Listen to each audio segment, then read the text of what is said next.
If you wanted proof that Amiah Miller, the greatest of all models, has a hard time, even she can break out of character, trying to get into character, trying to get into the right mood for the right picture. But through push and shove, through wish and hope, and a little bit of patience, the right picture is made. Activating organic social media. Organic social media on.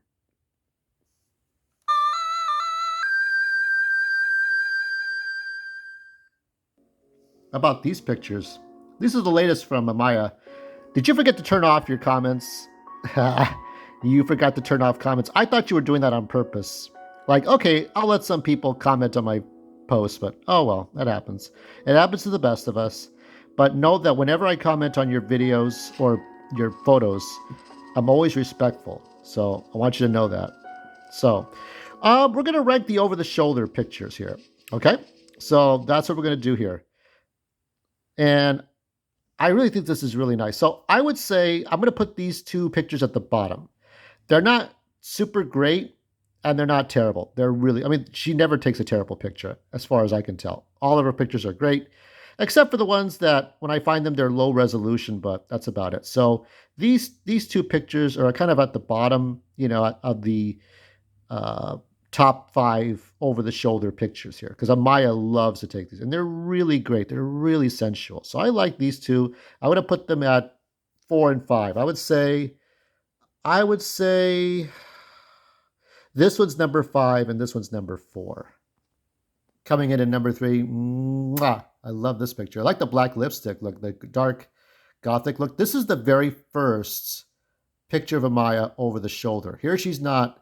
Here it's more, you don't see her other eye. You just see her more profile and less three-quarters face. So, and actually it was a GIF. So she's just kind of looking back, looking to her left, looking back, looking to her left. So this was a GIF. But this is technically the first picture. So there you go. So at number 3, I like this one. Um, it's really nice. It's a little bit better than the recent ones. But yeah, number 3. Wow. Can I stare at you forever and ever and ever and ever? So this is number 2.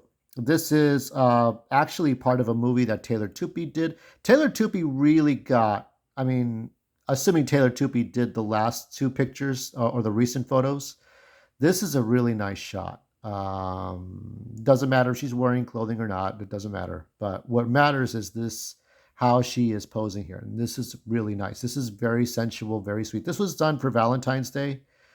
Really cool. I mean, I love it so much. So pretty. Anyway, yeah, this is really nice. She's looking right at you or at me or whoever. And yeah, so this is number 2. But what's the number 1?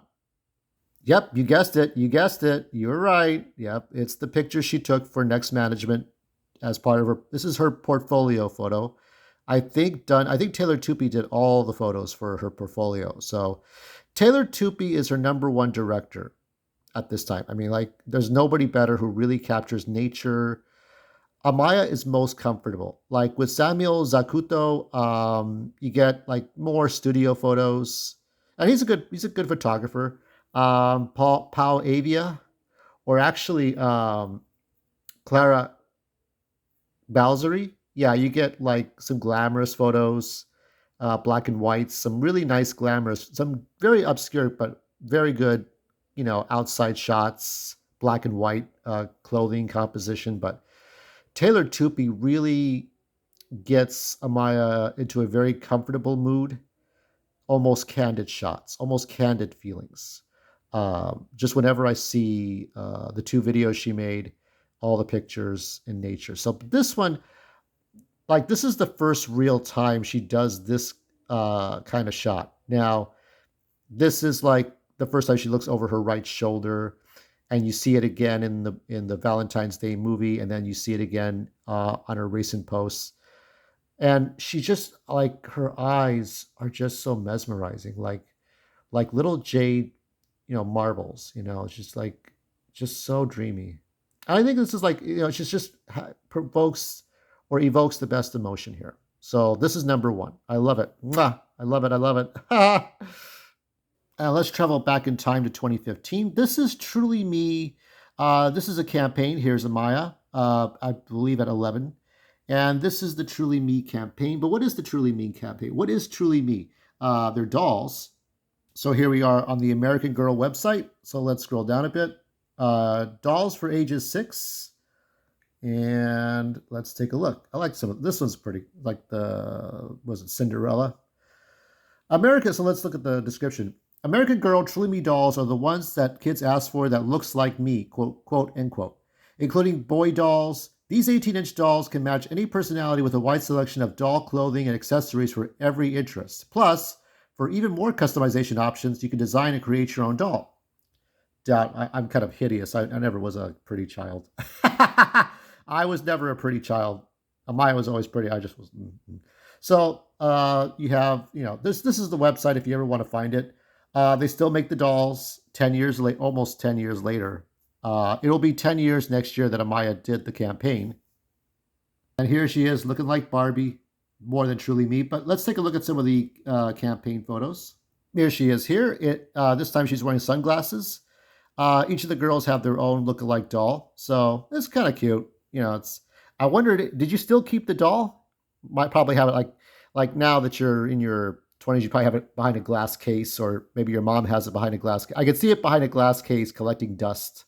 Like it's with the wedding goblets and the wedding plates and all the old furniture and the Buddhist doll. And, it's like, when you go into somebody's house, you see stuff that collects dust and hasn't been touched for like years and years. But anyway, enough joking around. So there's the doll, and there she is here. Here is the campaign ad. Discover Truly Me. This is before Chanel. She did, she was one of 3 girls, and they promoted the dolls. And here is a commercial. Here we go. This may take a little moment here.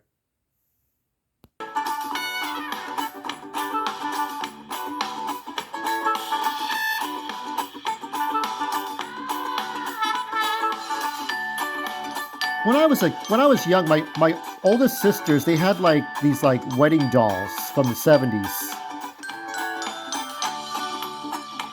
And they had a doll. My mom I think my dad made the dollhouse. It was like 2.5 feet, 3 feet wide, and like 2 feet tall. And that's not bad.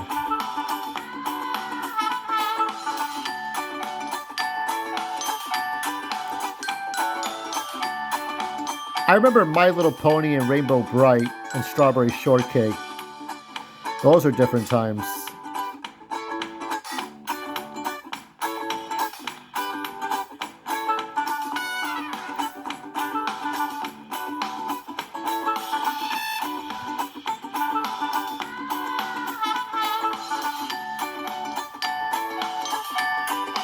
So there she is there. Without the sunglasses.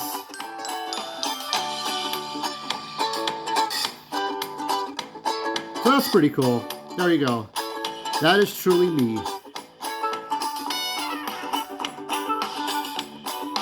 Yeah, all kinds of little cupcake events.